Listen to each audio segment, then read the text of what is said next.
Welcome to Sweet Life Beat Life. We hope this video helps. You begin by setting the slide size and importing brand assets so design decisions stay consistent.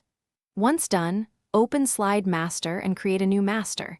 Make sure to add a title layout, a content layout, and a blank slide for flexibility. You'll import the logo and set color HEX values now, then pick 2-3 fonts and apply them.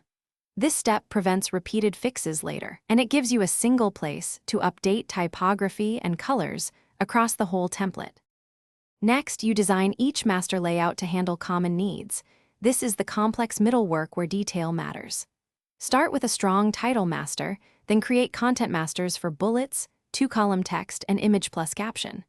Make precise placeholders for charts and tables so users can drop data without breaking layout.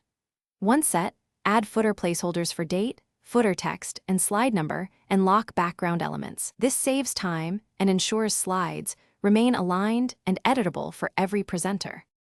To finish, you polish theme colors, test contrast, and ensure components scale correctly.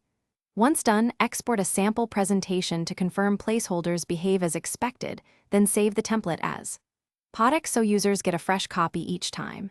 Make sure to embed fonts when necessary, or include clear install instructions. This avoids font substitution. If elements shift, check placeholder anchoring and slide masters, reset layouts if needed. Finally, document one usage note so others know how to apply the template correctly. Thanks for watching. Consider subscribing if we helped you.